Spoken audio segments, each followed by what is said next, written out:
Prospectus of allotment and security के बारे में आज हम रिवीजन करने वाले, ताकि क्विक रिवीजन से हमें हेल्प हो सके एग्ज़ाम पॉइंट ऑफ व्यू से। ठीक है, तो मैं स्टार्ट करता हूँ।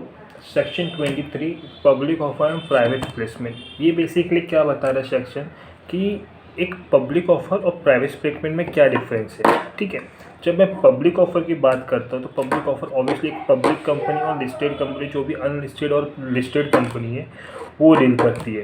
क्या इसमें प्राइवेट कंपनी डील करती है? नहीं सर, प्राइवेट कंपनी क्या नहीं कर सकती है, इस चीज़ के पब्लिक ऑफर के ऊपर डील नहीं कर सकती। लेकिन जब सेक्शन 42 के बारे में बात करते हो तो सेक्शन 42 प्राइवेट प्लेसमेंट के बारे में डील करता है। जब सेक्शन प्राइवेट प्लेसमेंट के बारे में डील करता है तो ऑब्वियसली इसके अंदर प्राइवेट कंपनी भी डील होगी।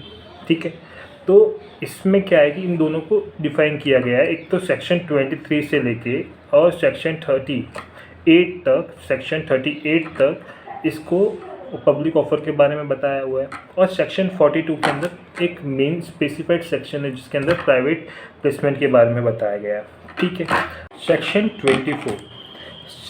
24 बेसिकली एडमिनिस्ट्रेशन के बारे में बात करता है। अगर कोई डिफ़ॉल्ट हुआ है, अगर डिफ़ॉल्ट इन डिविडेंड हुआ है और कोई वो लिस्टेड कंपनी है, तो बेसिकली वो पहले किसके पास जाएगी? सेबी के पास जाएगी, क्योंकि लिस्टेड कंपनी के ऊपर कौन से रूल्स और रेगुलेशन फॉलो होते हैं? सेबी के रेगुलेशन फॉलो होते हैं। उसके बाद कंपनीज एक्ट आता है। ठीक है, तो अब और अदर केस में जो डिफ़ॉल्ट हुआ है तो क्या वो किसके पास जाएगी? सेबी के पास जाएगी, या फिर वो सीजी ट्राइब्यूनल या रजिस्ट्रार के पास जाएगी। तो अगर redemption of payment, redemption of preference shares है और उसके चीज़ के बारे में और अदर कोई अदर एनी केसेस है, उसके लिए वो सीजी ट्राइब्यूनल या रजिस्ट्रार के पास जा सकती है। अगर डिफ़ॉल्ट इन डिविडेंड हुआ है तो सेबी के पास जाएगी। उसी तरह अगर अनलिस्टेड कंपनी है तो अनलिस्टेड कंपनी बेसिकली पहले किसके पास जाएगी? अगर डिफ़ॉल्ट इन डिविडेंड हुआ है तो डिफ़ॉल्ट इन डिविडेंड के अंदर कोई भी अगर डिफ़ॉल्ट हुआ है तो वो किसके पास जाएगी? तो पहले वो किसके पास जाएगी?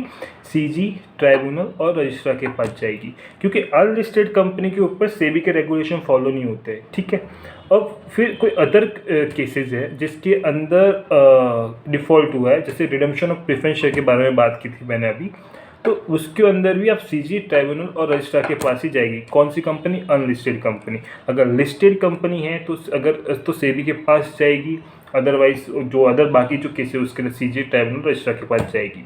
फिर सेक्शन 25 किसके बारे में डील करता है? Offer for sale. क्या करती है कंपनी? तो कंपनी ये क्या है? एक बेसिकली एक कंपनी, ये कंपनी है। ठीक है, ये कंपनी है, ये इशूइंग हाउस है। ठीक है, बेसिकली तो कंपनी क्या कर रही है ना, अपने जो भी प्रोस्पेक्टस है वो क्या किसको दे रही है? इशूइंग हाउस को दे रही है। तो इशूइंग हाउस फिर क्या करता है? पब्लिक को इशू करता है। तो जो पब्लिक को जो इशूइंग हाउस और प्रोस्पेक्टर इशू कर रहा है उसको हम क्या बोलते हैं? Deemed prospectus.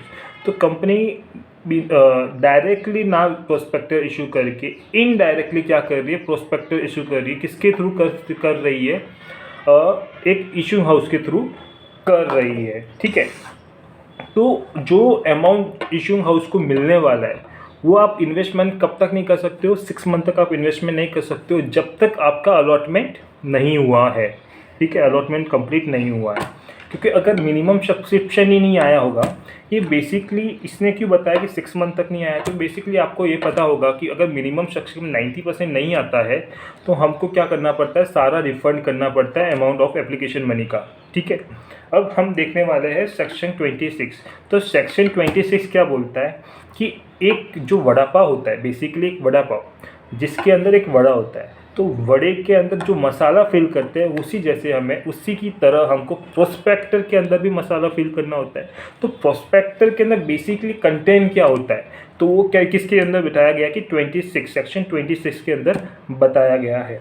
जब 26 के बारे में बात करते हैं तो ये बोलता है कि अगर कंपनी पब्लिक ऑफर इशू कर रही है तो बेसिकली वो एफपीओ और आईपीओ इशू कर रही है। जब वो दोनों इशू कर रही है तो उसको एक या तो purpose to be listed company होगी, या फिर कंपनी लिस्टेड है और इशू कर रही है और शेयर्स। ठीक है, जब कंपनी लिस्टेड में आ जाती है तो उसके ऊपर क्या रेगुलेशन फॉलो करने के ऊपर आ जाते हैं? सेबी के रेगुलेशन फॉलो करना कंपलसरी हो जाता है। तो सेबी के जितने भी रेगुलेशंस है और जो प्रोस्पेक्टर में चाहिए तो आपको सेबी के रेगुलेशन के थ्रू आपको सारा कंटेंट उसके अंदर लिखना पड़ेगा। फिर इसके अंदर बताया गया कि जब ये प्रोस्पेक्टस है, अगर आप यूनिफॉर्मली यही दे रहे हो या फिर आप राइट इशू, एग्जांपल एक राइट इशू आप दे रहे हो, तो आपको प्रोस्पेक्टर कोई एग्जिस्टिंग अपने मेंबर को या डिबेंचर होल्डर को नहीं दोगे तो चल जाएगा, ठीक है। लेकिन आप क्या कर रहे हो कि फ्रेश इशू कर रहे हो, फ्रेश इशू शेयर्स कर रहे हो, तो आपको सबको क्या देना पड़ेगा, अपना प्रोस्पेक्टर इशू करना पड़ेगा, चाहे वो एग्जिस्टिंग मेंबर हो या फिर डिबेंचर्स होल्डर हो, ठीक है। इसके अंदर क्या ये बताया गया। फिर सारा होने के बाद आपको क्या करना पड़ेगा कि जितने भी आरओसी और सेबी के रेगुलेशन के ऊपर जो कंप्लाइंसेज है वो सारे कंप्लाई करने पड़ेंगे, ठीक है। जब कंप्लाई करोगे तो रजिस्ट्रार को भी पता चलेगा कि आपने सारे कंप्लाई किया, अगर डिफ़ॉल्ट किया तो फिर वो हमें लाइबल कर देगा पनिशमेंट के अंदर, ठीक है। फिर आपको क्या करना पड़ेगा कि एक्सपर्ट का क्या करना पड़ेगा, रिटर्न स्टेटमेंट लेना पड़ेगा। अगर एक्सपर्ट है तो उसका रिटर्न स्टेटमेंट लेना पड़ेगा, ताकि उससे ये पता एक डिक्लेरेशन मिल जाए कि हाँ जो भी है वो सही है और सबको कंसेंट से हो रहा है, ठीक है। फिर इसके अंदर इसकी वैलिडिटी कितने साल तक की रहती है। एक प्रोस्पेक्टस को जब हम इशू करते हैं तो उसकी वैलिडिटी 90 डेज की रहती है, ठीक है। तो 90 डेज़ के बाद वो क्या होता है, प्रोस्पेक्टर इनवैलिड हो जाता है, मीन्स वो एक्सपायर हो जाता है प्रोस्पेक्टर, उसको आप बार 90 डेज़ के बाद इशू नहीं कर सकते हो। उस प्रोस्पेक्टर जो इशू किया उसकी पीरियड 90 डेज़ की रहती है।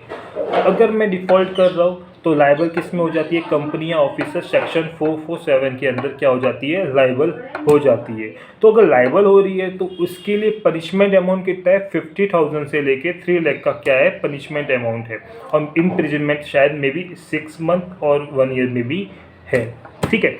अब सेक्शन 26 के बाद हमने को क्या देखना है, सेक्शन 27। तो सेक्शन 27 किसके बारे में डील करता है, तो section 27 variation of the prospectus. अब आपके प्रोस्पेक्टस में आपने ऑब्जेक्ट लिखा हुआ है कोई दूसरा, और कंपनी चाहती है कि क्या इस ऑब्जेक्ट को चेंज करके किसी और जगह में इन्वेस्ट कर दूँ। तो जब इन्वेस्ट करते हो तो बेसिकली आपको शेयर होल्डर से अप्रूवल लेना पड़ेगा। अगर अप्रूवल ले रहे हो तो आपको स्पेशल रेजोल्यूशन पास करना पड़ेगा, और MTT 14 with in the 30 days के अंदर आपको ROC को फाइल करना रहता है, ठीक है। जब स्पेशल रेजोल्यूशन मैंने पास किया उसके बाद दूसरा स्टेप ये होता है कि आपको एडवर्टाइजमेंट करनी होती है। एडवर्टाइजमेंट 2 न्यूज़पेपर में करनी पड़ती है। एक न्यूज़पेपर जो लोकल लैंग्वेज जिसको हम वर्केनिकल लैंग्वेज बोलते हैं, जो रजिस्ट्रार जहाँ पे आपका जो ऑफिस है वो रजिस्टर है, ठीक है। रजिस्ट्रार में रजिस्टर जैसे एक गुजरात के अंदर है तो गुजरात का बेसिकली हो गया अहमदाबाद का रजिस्ट्रार ऑफिस, तो बेसिकली बाकी गुजराती के अंदर आपका ये हो गया। महाराष्ट्र में है तो मराठी लैंग्वेज में आपका लोकल लैंग्वेज में हो गया, ठीक है। तो ये सारी चीज़ें हमको उसमें एडवर्टाइजमेंट करनी पड़ती है। फिर उसके बाद सेकेंड एडवर्टाइजमेंट आपको इंग्लिश न्यूज़पेपर में करनी पड़ती है। फिर उसके बाद आप अगर कंपनी चाहे तो क्या इन्वेस्टमेंट करने के बाद स्पेशल रेजोल्यूशन पास कर चलेगा, नहीं सर। अगर कंपनी इन्वेस्टमेंट करने के बाद स्पेशल रेजोल्यूशन पास करे तो वो नहीं चलेगा, क्योंकि इसमें होता क्या है कि कंपनी के जितने भी शेयर होल्डर हैं जिसने इन्वेस्ट किया है वो क्या सोच के किया है कि इस ऑब्जेक्ट के ऊपर उन्होंने इन्वेस्टमेंट किया, इसके थ्रू उनको क्या रिटर्न हाईली मिलेगा। अगर कंपनी के अंदर अगर फेवर में नहीं आए होते, अगर स्पेशल रेजोल्यूशन मैंने जब पास किया और स्पेशल रेजोल्यूशन से मुझे क्या हुआ उस फेवर में नहीं आए होते अगर रिजल्ट किसके शेयर होल्डर के कंसेंट, तो क्या मुझे रिटर्न भी करना पड़ता था। यस सर, आपको रिटर्न भी करना पड़ सकता था। तो अब क्या होता है कि इसमें जब ऑब्जेक्ट होता है तो इसमें से डिसेंडिंग शेयर होल्डर्स होते हैं और एक फेवर में शेयर होल्डर होते हैं, ठीक है। अब होता क्या है कि इन दोनों का वोट मीन्स एक शेयर होल्डर का कहने का मतलब कि एक शेयर होल्डर से शेयर होल्डर का हम क्या करते हैं, वोटिंग्स करते हैं, जिसके अंदर से डिसेंडिंग शेयर होल्डर्स और एक फेवर में शेयर होल्डर जिसके वोट्स हमको मिलते हैं, ठीक है। अब डिसेंडिंग शेयर होल्डर्स है तो उन लोगों के क्या साथ करना है वो किसके अंदर बताया गया, सेबी के रेगुलेशन के अंदर हमको बताया गया है, ठीक है। अगर फेवर में है तो कोई दिक्कत ही नहीं है, ठीक है। तो फिर आप किसी में भी ऑब्जेक्ट कर सकते हैं। स्पेशल रेजोल्यूशन आपको कंसेंट मिल गया है, तो अगर कंसेंट ही नहीं मिला है तो ऑब्वियसली अगर 75% तक तो आपने ये भी पढ़ा हुआ है, एक नॉर्मली लैंग्वेज के अंदर बोलो तो 75% अगर स्पेशल रेजोल्यूशन पास करने के लिए 75% ऑफ द कंसेंट आपको चाहिए रहता है, अप्रूवल चाहिए रहता है किसका, शेयर होल्डर का। अगर इतना मिल गया तो ऑब्वियसली वो तो पास तो हो गया है, अगर लेकिन 10% से डिसाइडिंग शेयर होल्डर तो उनको आपको रिटर्न करना पड़ेगा पैसा, ठीक है, ये हमने पढ़ा था। फिर section 28 basically offer for sale के बारे में बताता है। अब ऑफर फॉर सेल क्या होता है तो मैं आपको एग्जांपल के थ्रू बताता हूँ, ठीक है। जब LIC ने अपने शेयर्स क्या किए थे, इशू किए थे, क्या इशू किए थे, शेयर्स इशू किए थे, तो उसने क्या किया था कि जितने भी गवर्नमेंट के पास जितने भी स्टॉक में जो शेयर्स थे वो शेयर्स कंपनी ने इशू किए थे पब्लिक को। तो कंपनी ने न्यूली शेयर फ्रेश इशू नहीं करके अपने जो भी शेयर एग्जिस्टिंग मेंबर के पास या प्रमोटर के पास जितने भी शेयर्स थे वो शेयर्स पब्लिक को इशू किया, उसको सेक्शन 28 के अंदर डील किया हुआ है, ठीक है, ये सेक्शन 28।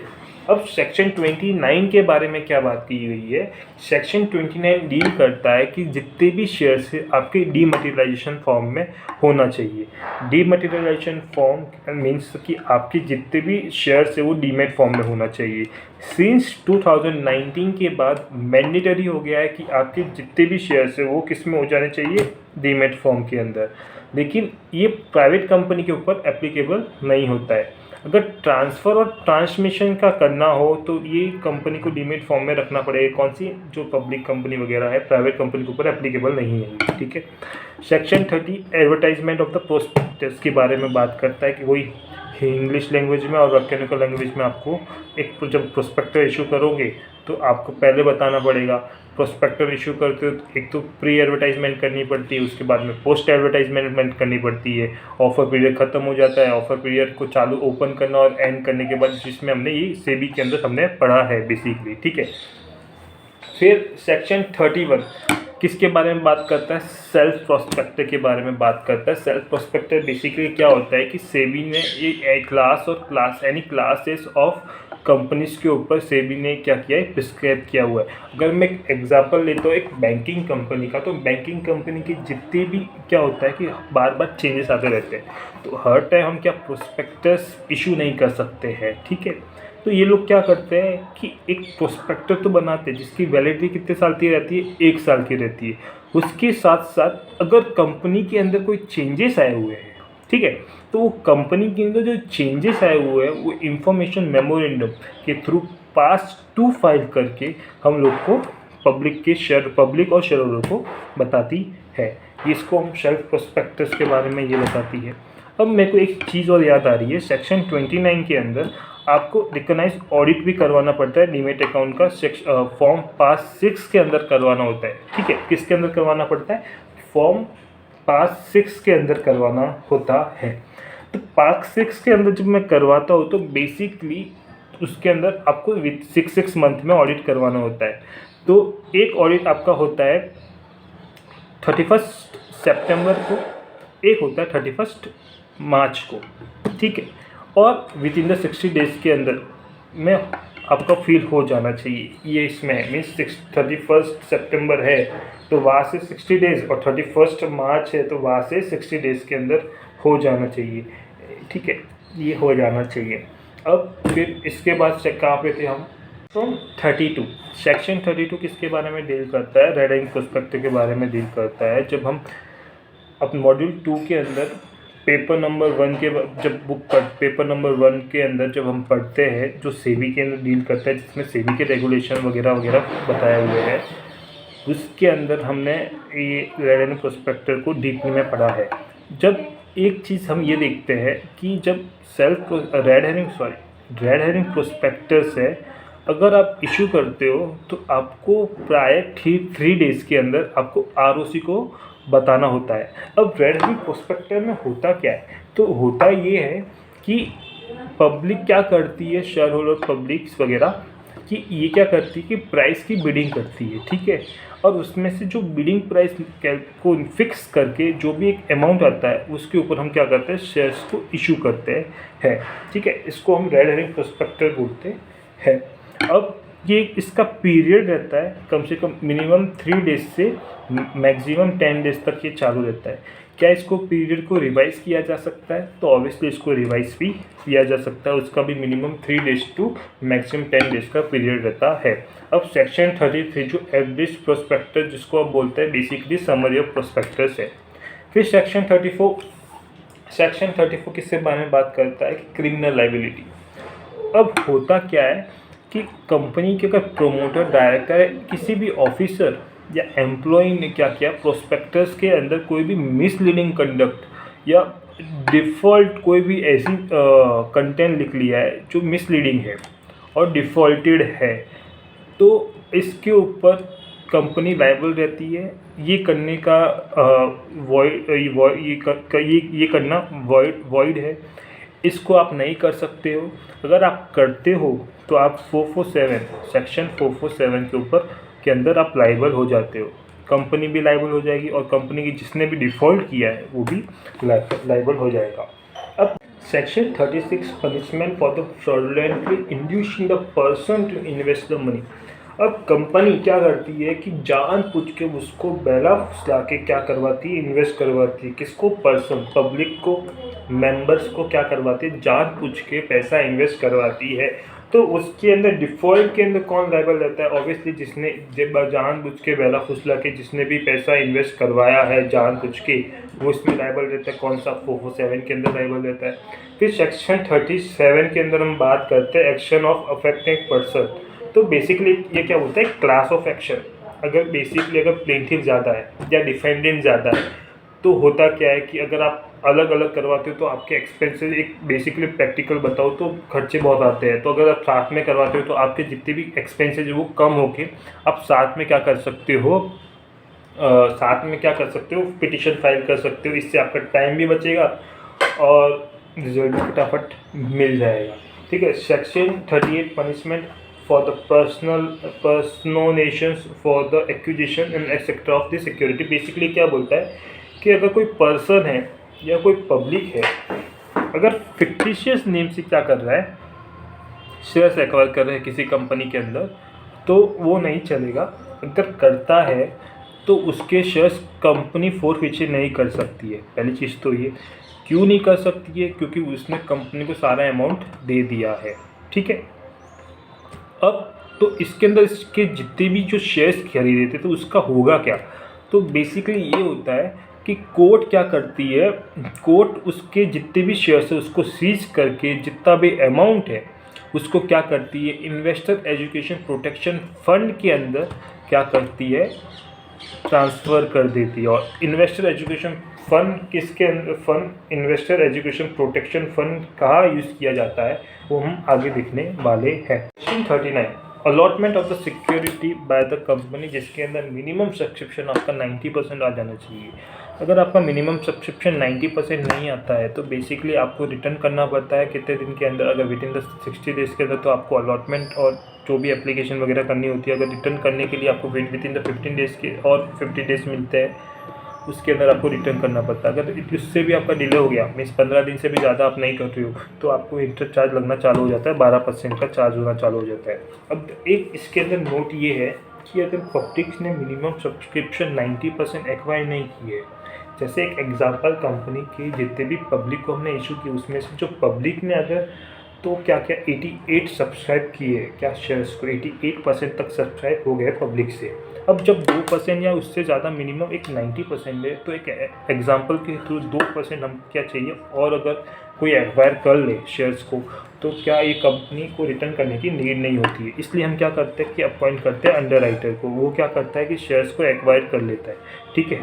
ये इसके ताकि कंपनी को कंपनी पैसा रेस भी कर लेती है, रिटर्न भी नहीं करना पड़ता है और कंपनी का इन्वेस्टमेंट भी हो जाता है। ठीक है। फिर सेक्शन 40 के अंदर क्या चीज़ के बारे में बात की है कि security to be dealt with the stock exchange.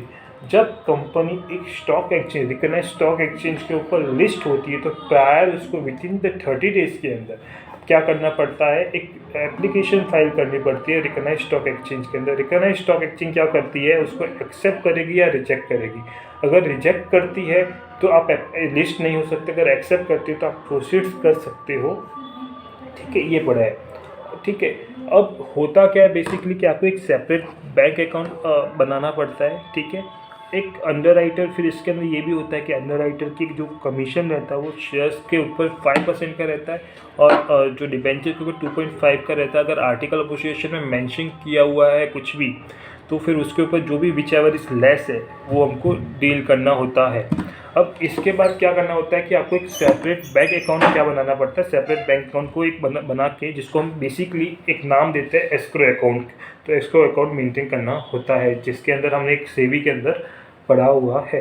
अब फिर हम बात करते हैं सेक्शन 42 प्राइवेट प्लेसमेंट के बारे में। तो सेक्शन 42 प्राइवेट प्लेसमेंट क्या बात करता है कि ये क्या बोलता है कि कंपनी की listed, unlisted, public company, private company कोई भी प्राइवेट प्लेसमेंट कर सकता है। ठीक है, तो इसके अंदर कितने मेंबर तक आप बोले तो मैक्सिमम मेंबर कितने, तो वो एक्ट के अंदर बताया 50। लेकिन जब मैं रूल के बारे में बात करता हूँ तो उसके अंदर कितने बताया 200।